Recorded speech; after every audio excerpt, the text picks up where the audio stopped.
simplemente, ¿qué se predica? Ha habido un milagro. El milagro es, ¿qué? Dice la pesca milagrosa. Ellos hicieron o intentaron trabajar durante todo, bueno, intentaron no, trabajaron durante toda la noche y dice la palabra que no pescaron nada. Ahora llega Jesús a su manera y les dice, Pedro, boga para adentro. ¿Os acordáis? Un día lo predicamos. Esa es la forma de Cristo. Una hora diferente, un tiempo diferente, y aquel se le queda mirando y, pero, Señor, si tú eres un carpintero, yo soy un profesional de la pesca, pero bueno, en tu nombre la echaré. ¿Vale? ¿Amén? Amén. Pero el milagro, ¿dónde está? ¿Perdón? Porque nosotros vemos el milagro que es esa multiplicación de los peces. Pero quiero decirte algo en esta mañana. La multiplicación de los peces, la multiplicación de los peces, la multiplicación de la pesca milagrosa, de no pescar nada, pescar mucho, eso simplemente es el medio. ¿Que fue algo sobrenatural? Sí, evidentemente que sí. ¿Que fue también parte de un milagro? Sí, no lo niego. Pero el milagro principal, ¿sabes cuál fue? El cambio en aquellos pescadores. El cambio en el corazón de aquellos hombres que aún no conocían la verdad de la palabra, y cuando Cristo fue allí y le dijo, Pedro, boga para adentro. Ellos hicieron caso y lo hicieron a la forma de Dios. Y el medio, aquel milagro que Dios hizo con la pesca, aquel medio sirvió para que ellos se dieran cuenta verdaderamente de quién era aquel Jesús. Y su corazón fue transformado a través del medio. ¿Entendéis? O sea, esa segunda oportunidad que Dios le dio a los pescadores sirvió para glorificarse Cristo y para que aquella gente volviera su corazón a Dios. ¿Entendéis? Por tanto, el milagro principal no fue la pesca milagrosa. Eso fue un medio para llegar al milagro principal, que era la conversión de los corazones de los pescadores. Fijaros que Pedro,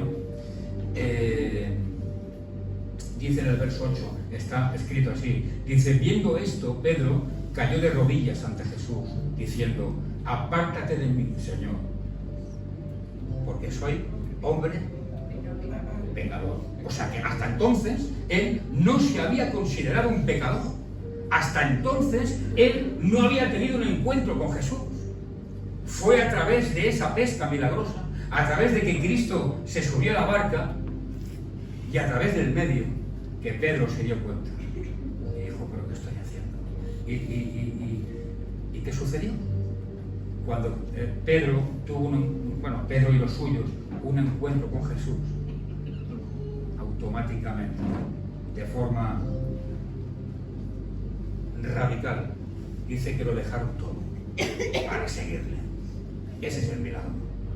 El milagro tuyo y mío, ¿sabes cuál es? Estamos aquí. Porque dice Pablo, y dice, es que, y lo dijo él, y yo lo creo, porque es así. El cuerpo va en contra de, o sea, lo que yo quiero hacer, eso no hago. Y lo que no deseo hacer, lo que no quiero, porque mi cuerpo no me lo pide, eso es lo que tengo que hacer.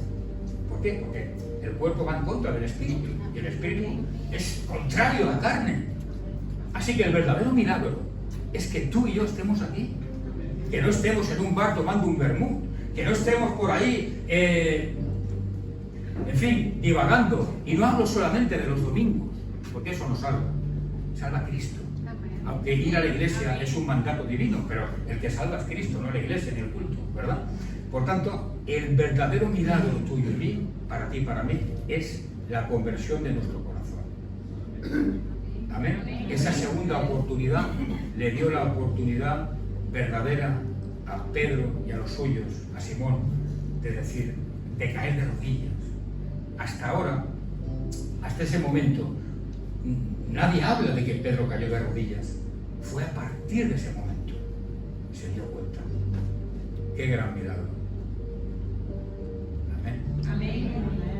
Y ahora voy directamente, vamos un momentito al libro de Jonás, sobre esto que que voy a compartir rápidamente. ¿Y sabéis de qué, no? De las segundas oportunidades. Hemos visto que una segunda oportunidad trae salvación. Salvación a Pedro y a los suyos. Dice, capítulo 3, verso 1. ¿Lo tienes, Jairito? Bueno, cuando lo tengas me lo dices, que no lo ves aquí. ¿Ya? Dice,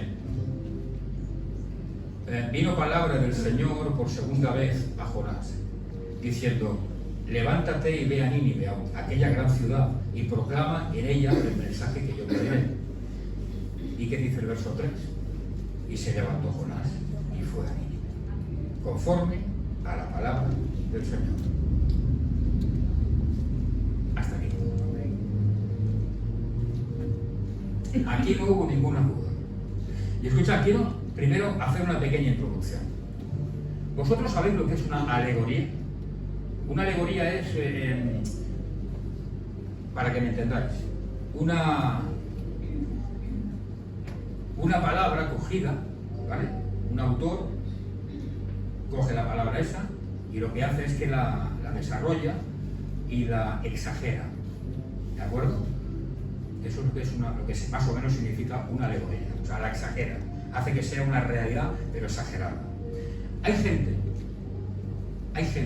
que dice, no, es que el libro de Jonás es un libro que es una alegoría, o sea, en otras palabras, es un libro que no existe, es un libro que no existió, o sea, una historia que no existió verdaderamente, que no existió. ¿Por qué? Es impensable que una persona pueda ser capturada por un pez gigante y tal, ¿no? Pues bien, bíblicamente no es así. Esto es una historia real, total y absolutamente real. Y está comprobado a través de la palabra, no porque lo diga ningún erudito bíblico, ni ningún pastor, no, está en la palabra, ¿de acuerdo? Por ejemplo, pues en 2 Reyes, capítulo 14, verso 25, y hace referencia a Jonás, ya en una época bastante recóndita de la historia de Israel. Pero luego hay también 3 referencias bíblicas en el Nuevo Testamento que hacen referencia a que la historia de Jonás es verdadera. Cuando a Jesús, no sé si tú recordarás, a Jesús le piden una señal del cielo, el Señor, o sea, Jesús mismo, en las 2 veces que le piden la señal del cielo, el Señor, de alguna manera, dio la señal del profeta Jonás. ¿Vale? ¿Y dónde, pastor? Mira, escucha. Lo he apuntado para que lo veas. Mateo capítulo 12, verso 39, Mateo capítulo 12, verso 41, perdón, Mateo 16, 4, Lucas 11, 29 y Lucas 11, 30. ¿Entiendes? Es un pequeño ejemplo que te pongo, muy superficial, para que veas que la historia de Jonás no es una alegoría, no es una historia inventada, no es una historia exagerada de que queda muy bonito, queda muy bien, pero eso no fue real, no, eso fue absolutamente real. ¿Es impensable para ti y para mí? Sí, seguramente sí, pero tiene un significado espiritual y eso fue real, muy real, ¿de acuerdo? Hay muchos más ejemplos, pero obviamente no, te he dado los más, diríamos, aproximados, ¿de acuerdo? Así que, ante la duda de si es algo real, te puedo asegurar que el libro de Jonás, que la historia de Jonás es absolutamente real. No es ni una metáfora, ni es una alegoría, ni es una exageración del hombre para que quede bonita la exposición de esa historia. ¿Vale? ¿Amén? Eso fue real. Y escucha, ¿tú qué es lo que crees que la historia de Jonás aporta al cristiano? Pensando que en el capítulo 1, sabes que primeramente el Señor le dio una orden a Jonás y Jonás dijo, ¿cómo, Señor? ¿Que tú me envías a Nínive?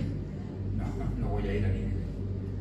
Bueno, hay que decir algo. Nínive era una ciudad asiria que trataba exageradamente mal a los enemigos. ¿Vale? Entonces, ¿qué sucedía? Pues que Jonás sabía que esa ciudad no era cristiana, y cuando Dios le dijo, ahora Jonás, levántate, que estás muy cómodo en la iglesia, muy sentadito, levántate, ahora vas a trabajar para mí. Ay, Señor, si es que me gusta, no, tú levántate. Y dijo, ahora vete a Nínive. ¿Allí? ¿Allí? Pero si tratan de... Pero si los enemigos los masacran. Pues sí, y vas a ir a Nínive y vas a predicar esto. En 40 días la voy a destruir. ¿Qué dices, Señor? Ni en broma. ¿Y dónde se fue? A Tarsis. Y allí, bueno, ya. ¿De acuerdo? Y pasó eso. Entonces, ¿qué creéis? Hemos leído el capítulo 3. ¿Qué creéis que de alguna forma nos puede proporcionar la historia del profeta? Porque era un profeta. Aquí donde lo vemos, era un profeta, el profeta Jonás. ¿Qué creéis que nos aporta la vida del profeta Jonás como creyente? ¿Qué pensáis? Traición. Desobediencia. Bueno, os voy a preguntar desde el otro punto de vista. ¿Qué nos aporta de forma positiva? Perdón, porque ya sé que nos aporta desobediencia, pero de forma positiva, ¿qué nos aporta la historia de Jonás? ¿Qué nos puede aportar esta historia? ¿Qué pensáis? Al revés de lo que habéis dicho. Nos aporta, diríamos, una enseñanza muy importante, pues, de obediencia. Pero, cuidado, de obediencia en confiar en los planes que Él tiene para mí. ¿Entiendes? Y cuidado, a pesar de algo siempre. A pesar de que uno no entienda sus propósitos o no comparta los planes que Dios tiene para mí.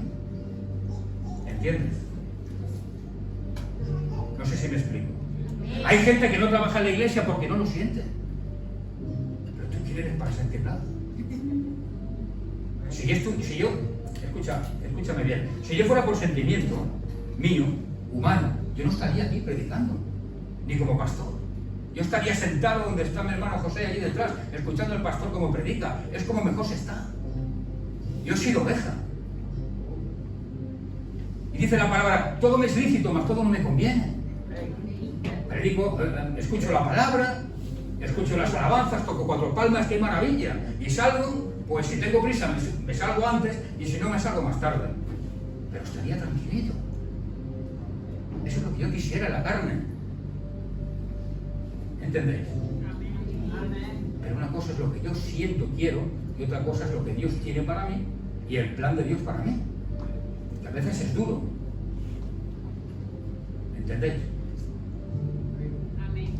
Por tanto, la historia de Jonás nos está enseñando a tener, sobre todo, una preeminencia en la obediencia de los planes de Dios sobre tu vida, aunque no los entiendas, aunque no los compartas.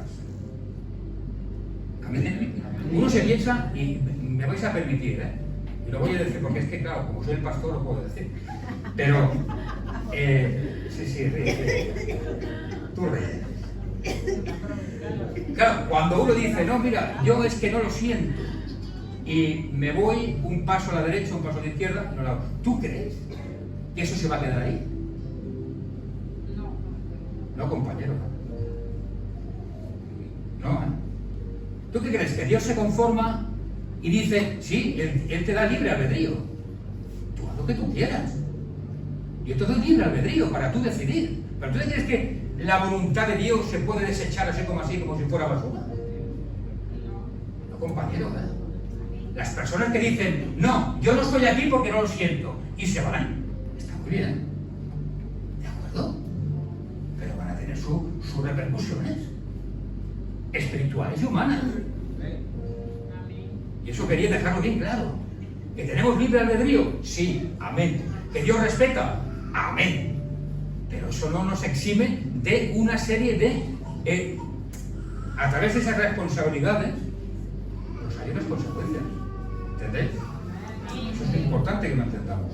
Por tanto, la historia de Jonás nos lleva a eso, a entender, o por lo menos intentar comprender que la obediencia suprema a la voluntad de Dios sobre mi vida, a los planes que Dios tiene para mí, los debo obedecer si quiero vivir una vida en bendición plena, ¿entendéis?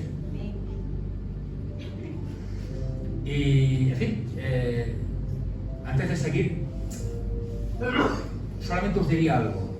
Pastor, usted tiene razón, no lo sé, tú observa. Tú observa. Llevo muchos años a pie del cañón. Tú observa. Una persona que dice, no, yo no quiero saber, no quiero, no siento, no. Tú observa su trayectoria. Observa su vida. Observa sus frutos. Observa y verás cómo va cayendo. Y cada vez que cae, cuesta más de levantar. Y cada vez que cae, cuesta más de levantar. Ostras, ¿cómo es posible? Y cada vez que cae, cuesta más, y cuesta más, y cuesta más. Es bíblico. Nosotros no podemos, de alguna manera, tratar la voluntad de Dios como si fuera, y perdón por la expresión, es la voluntad que Dios tiene para ti y para mí. Es algo divino, algo sobrenatural, algo que quizás gente lo quisiera y no lo tiene, porque lo tiene para ti de forma unipersonal e intransferible. Amén. No nos confundamos. Dios respeta, claro que respeta, pero tiene sus consecuencias. Y escucha, mira, Jonás, dice la palabra que habían 500 millas, que son más o menos unos 800 kilómetros, desde donde él estaba ahí sentadito, donde estaba sentadito, ¿no? Tranquilo, y donde Dios lo llamó hasta Nínive, más o menos 800 kilómetros. Eso repercutía más o menos en un mes y pico de camino. Claro, entonces no había aviones, no había trenes, no había coches, no como hoy. Y dices, hombre, ¿me puedes...? Uno, por ejemplo, tiene que ir a Gerona, llama a Manolo, ¿puedes llevarme a Gerona? Que el tren no pasa por ahí a esa hora y va Manolo, te lleva. Entonces ahí había que ir a patita. Como no había dinero para comprar un caballo o un asno o lo que sea, ibas a patita. Entonces, 800 kilómetros, era un mes y pico de viaje. Y para hacer el viaje donde estaba él hasta Nínive, tenía que atravesar innumerables valles, montañas, tenía que ir flanqueando el desierto de Siria. ¿Y os acordáis de aquel río que no hace mucho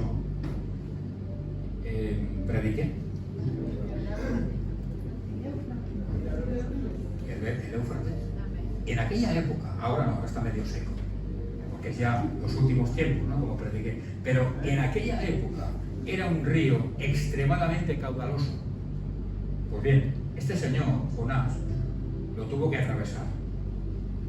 Tuvo que pasar por el Éufrates para llegar a tierras de Nínive. Nínive estaba en Asiria. Y todo aquello tuvo que hacerlo él. ¿Y por qué os explico todo esto? Bueno, para que entendáis o para que entendamos lo siguiente. ¿Él quería hacer el viaje en un principio, según el capítulo 1? No. Pero le pasó algo, una experiencia sobrenatural, ¿sabéis cuál fue, no? Que Dios mandó una tormenta, un gran pez lo rescató, a los 3 días lo dejó en una playa. Os he dicho que no es una alegoría, que es una historia real. Pero eso para él fue una experiencia brutal. Aprendió. Pero aún así, él obedecía a Dios, pero con reparos. Él tenía en su corazón el hecho de decir, pero Señor, yo te voy a obedecer porque aprendí la lección. Pero me estás mandando a Siria. Me van a matar. Es que voy a empezar a predicarme y me van a asesinar. Me van a clavar una espada.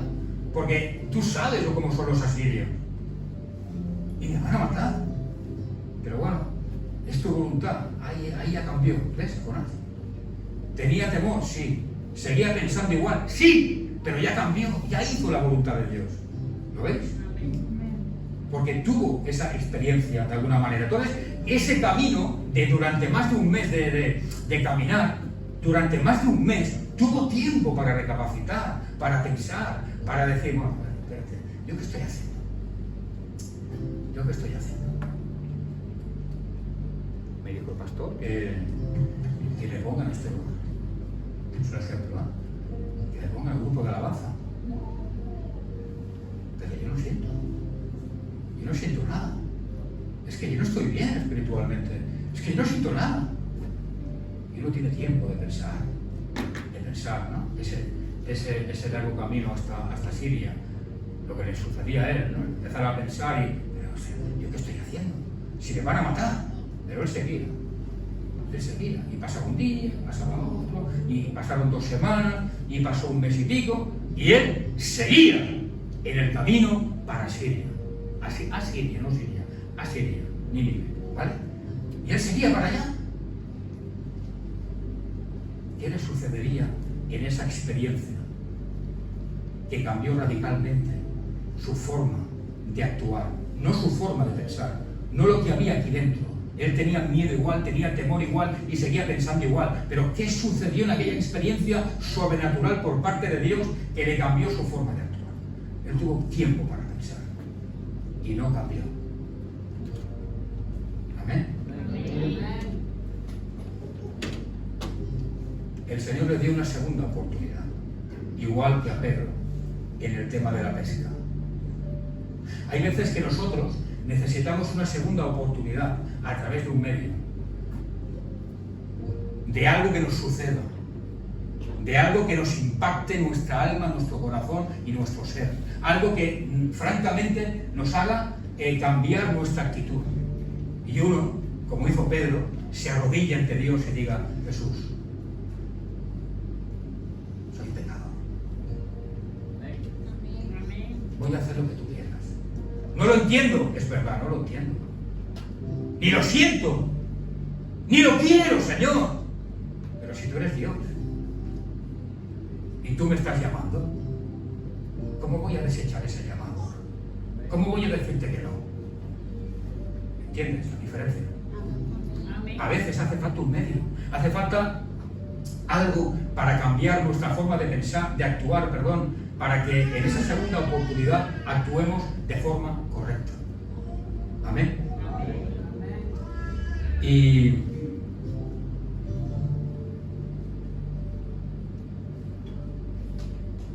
voy a ir pasando cosas, ¿vale? ¿Me permitís un momentito? Vamos al verso 4. Dice: y comenzó Jonás a entrar por la ciudad camino de un día y predicaba diciendo: de aquí a 40 días Nínive será destruida. O sea, ahora ya está la ciudad. Escucha, mira, voy a decirte algo muy raro. Mira, según la palabra, según la Biblia, el Señor veía a la ciudad de Nínive de una forma muy diferente a como la veía Jonás. Amén. Mira, dice según Jonás capítulo 3 verso 3, o capítulo 1 verso 2, o capítulo 3 verso 2, capítulo 4 verso 11, el Señor veía a Jonás como una ciudad verdaderamente importante, muy importante. Dios, pero Jonás no.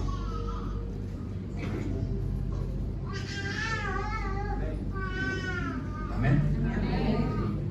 ¿Y a qué se refería Dios cuando dice que veía una ciudad muy importante? ¿A qué se refería?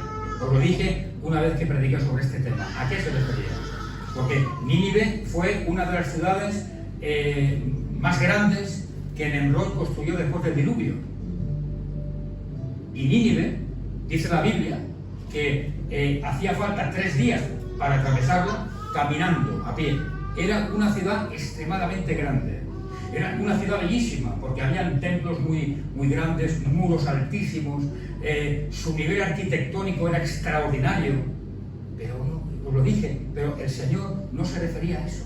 Cuando dice la Escritura en Jonás que para Dios era una ciudad grande, importante, según el original, no se refería a eso.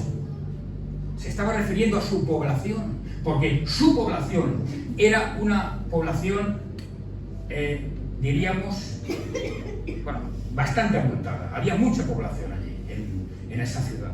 Y eran todos todos contrarios a la ley de Dios. Y cuando Dios dice que para él es una ciudad grande e importante, era por el tema de las personas, de la gente. ¿Entiendes? Pero claro, para Jonás no. Jonás no comprendía. Y yo quiero decirte algo. Escucha, mira, hay veces que nosotros restamos importancia a situaciones, a personas.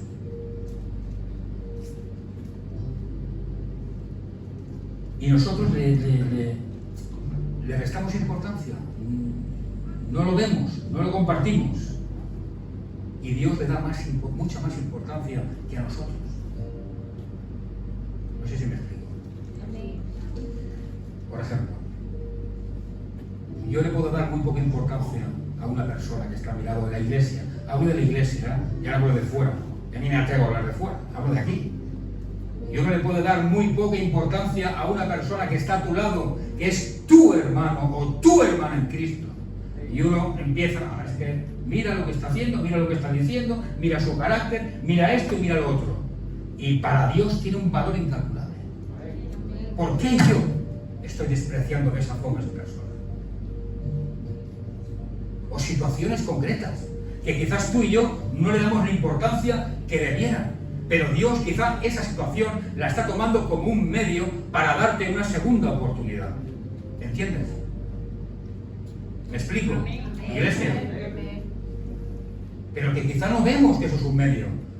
Porque, como antes he dicho, muchas veces nuestro espíritu está aquí, o sea, nuestra carne, nuestro cuerpo, pero tenemos quizá la mirada, el pensamiento, el objetivo en otros lugares. Estamos distraídos por cosas de familia, por cosas de hijos, por cosas de trabajo, por problemas o por lo que sea, y no nos damos cuenta de los medios que Dios pone o cosas que pasan. Cuando digo medios, me refiero a situaciones que suceden en nuestras vidas, que quizá nos están dando una segunda oportunidad para rehacernos, para levantarnos, para consolidarnos, para fortalecernos. ¿Entiendes? A eso me refiero.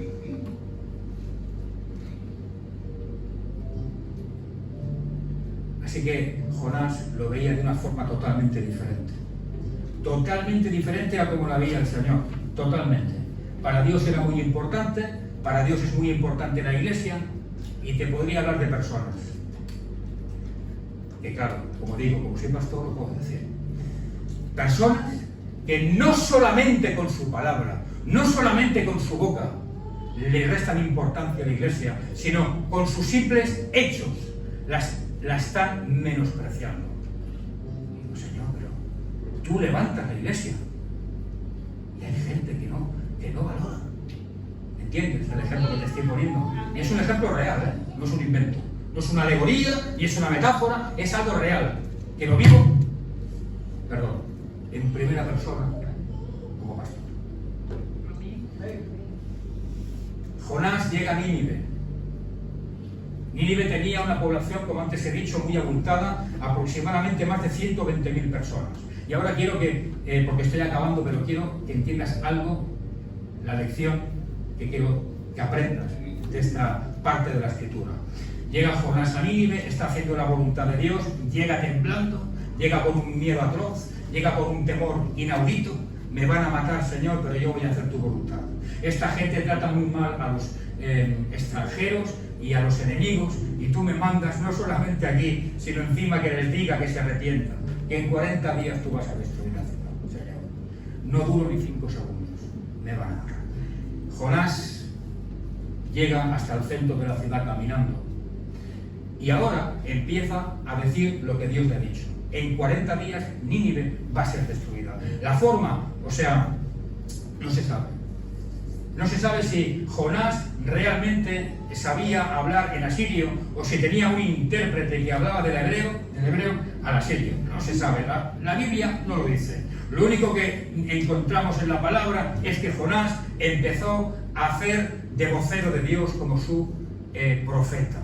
Y lo que Dios le dijo, Jonás lo dijo. Y dijo, en 40 días esta ciudad va a ser destruida. Nada más. Y yo creo, no lo dice la palabra, no lo dice la Biblia, pero yo creo que Jonás, cuando empezó a hablar la primera frase, cerraría sus ojos, diría: Señor, yo creo que antes de acabar la frase ya habían matado ya. Estaría por allí rodeado de asirios, esa gente con esa mala pinta, y ese hombre allí. ¿Os imagináis eso? Imaginas a ti ahí en medio de esos enemigos diciendo: escuchadme, que vengo de parte del Señor, soy un profeta en aquella época decían de Jehová, ¿vale? Un profeta del Dios Altísimo, y Dios me manda deciros que en 40 días os vais a morir, va a destruir la ciudad. ¿Os imagináis? Es tremendo. Y ahora voy a haceros la pregunta: ¿estaba Jonás haciendo la voluntad de Dios? ¿Sí o no?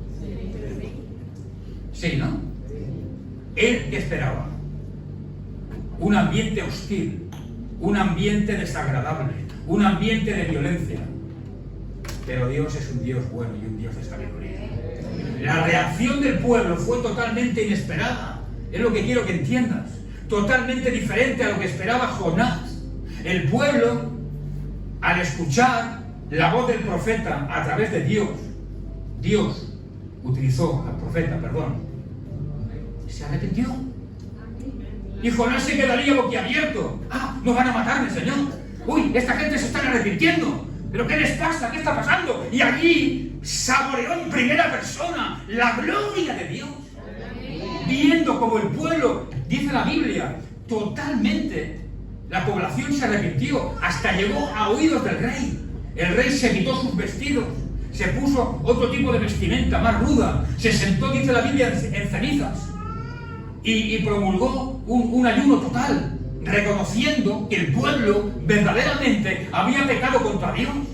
Eso era impensable para Jonás. Impensable. Cuando Jonás, en lugar de ir a Nínive, se fue a Tarsis, era porque él pensaba que lo iban a matar, que no podía llevar a cabo la voluntad de Dios para su vida, porque él era muy poca cosa y no podía llegar hasta el punto. Pero Dios lo sorprendió. Cuando tú haces la voluntad de Dios, Dios te sorprende. Porque no es por tus fuerzas, no es según tus características, según tu carácter, es por Él. Y el que no entiende esto va muy mal. Es por Él. Es que no tengo ganas, pastor, es que estoy muy hecho polvo. Pues levántate. Porque si todos estamos como tú, el reino no se extiende. El reino queda allí, aniquilado por Satanás. Vamos a levantarnos ya de una vez y a decir: sí, Señor, ¿tú qué quieres de mí? Esto, adelante en el nombre de Jesús. No lo veo, no lo digas a la gente, pero dilo por ti, entre tú y Dios. No lo veo, no lo siento y tengo temor, pero como es tu voluntad, lo voy a hacer. Amén. Señor, y Dios te va a sorprender. Dios da segundas oportunidades. No desaproveches la segunda oportunidad. ¿Entiendes? Es importante que lo entendamos. Nosotros no tenemos un espíritu de abocamiento. No, es que no estoy bien y no puedo estar aquí. Entonces, ¿qué hacemos? ¿Cerramos el chiringuito? Digo, a nivel mundial, ¿eh? Cerramos el chiringuito, cerramos la iglesia, cerramos las iglesias, porque estamos todos mal, cerramos la iglesia y se acabó. Y a la que venga, pues, yo qué sé, una secta y... ¿qué hacemos? ¿No veis que no? Dios está por encima de todo esto. Nosotros somos utensilios del Dios viviente. Tenemos que hacer las cosas que Dios quiere que hagamos, aunque no nos guste, aunque no lo compartamos, aunque no lo sintamos. Pero en su momento, y escucha bien lo que te voy a decir, en su momento Dios te va a sorprender. Dirás: valió la pena. Y lo digo yo también.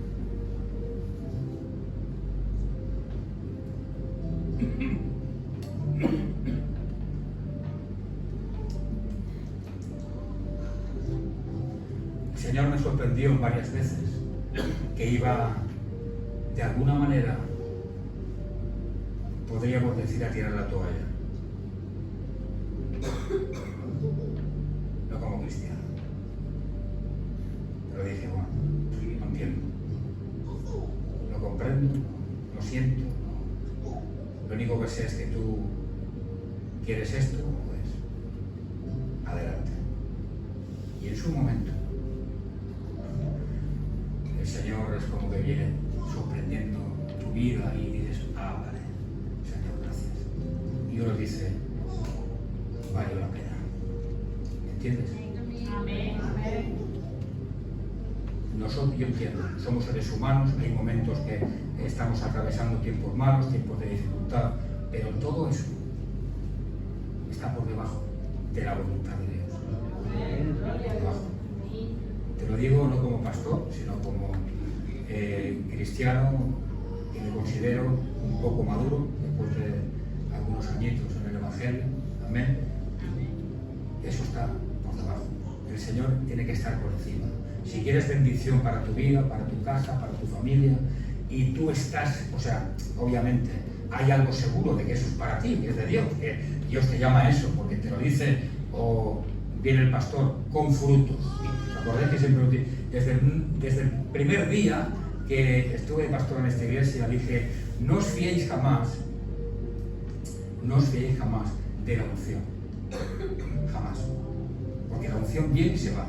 Porque la unción no es una garantía de que un cristiano vive en santidad. Amén. Eso no es una garantía. Dice la palabra que el Señor dice, bueno, en otras palabras, he visto, sé de personas que están detrás de un púlpito haciendo cosas incorrectas con una unción tremenda, tremenda.